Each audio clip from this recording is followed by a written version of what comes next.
Hello viewers, Merry Christmas and welcome to News OK's Parties Extra, brought to you by Party Galaxy.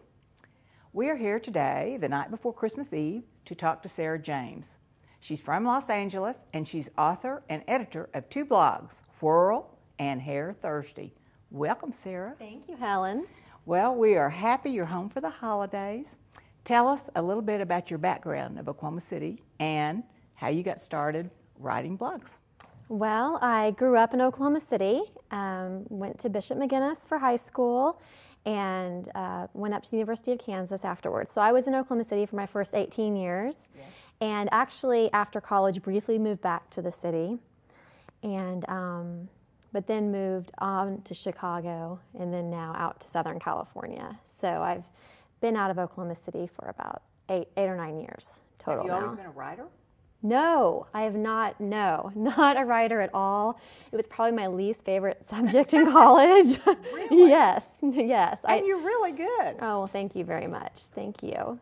And I started writing blogs back in 2005. I started my personal blog, Whoorl, and it was, I don't even know what it was. It was just kind of a place where I could go and write about TV show that I was watching or things that were happening in my job. I was a newlywed at that point. So, and you were away from the Oklahoma City area. Away from Oklahoma City, and it was just a way to, connect with other readers.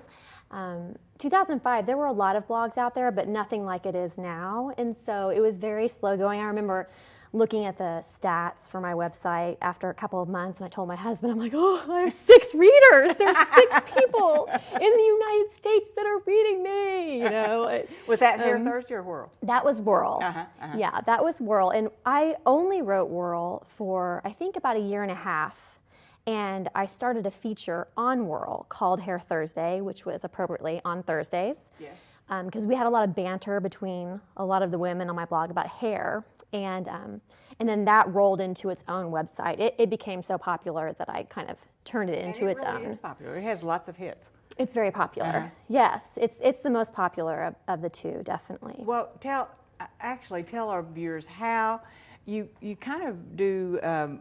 It's interactive. I mean, because I can vote on how I want your bangs to look. Absolutely, absolutely. Well, the basic premise is people write to me, send me an email that aren't happy with their hair anymore, and tell me a little bit about their lifestyle, and I kind of take that into account because a lot of people that read Whoorl are moms, stay-at-home moms, and a lot of people that read Hair Thursday are the same, and so, they might want a different hairstyle, but they have some limitations. They don't have that much time. They don't have their own personal stylist that can follow them around. Yes. And so they write in, and I pick 2 hairstyles for them, and then all of the readers, the community, vote on which one would be best for them.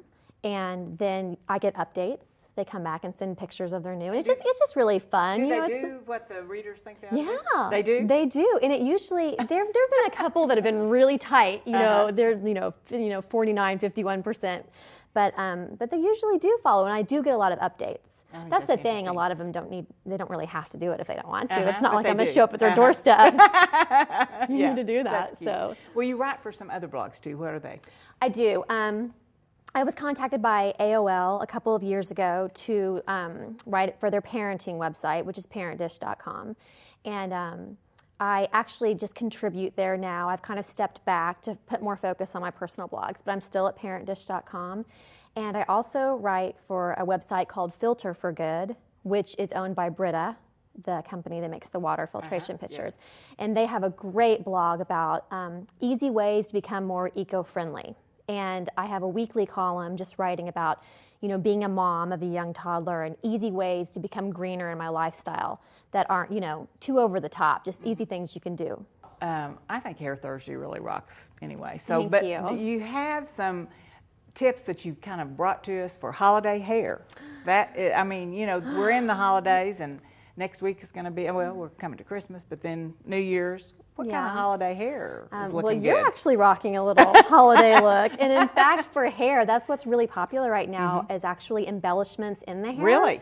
Headbands with, glass beads, feathers, little feathers in the hair. Well, that would be perfect for New Year's Eve. Oh, it would be perfect for it. And there's actually a lot of people that are doing that now. You can, on Etsy.com, a lot of handmade crafts. And probably to order.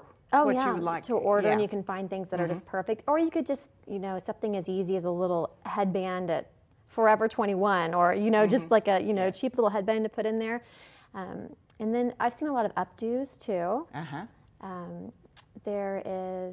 I've seen a couple of celebrities that have had some great loose lower buns that look really nice, if you're wearing like a nice little retro, those yeah. buns. Oh, and the Veronica Lake look is very popular too with the big curls. So it's it's kind of all over the boards, but it's fun. You can always take it up a couple notches in the holidays. Well, we do thank you for sharing your time with us. Thank you for having me. We are happy to have our holiday hair tips and to know a little bit about our West Coast blogger.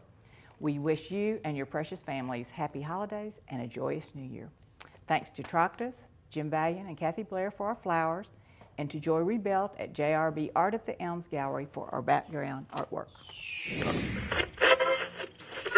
Let's see it.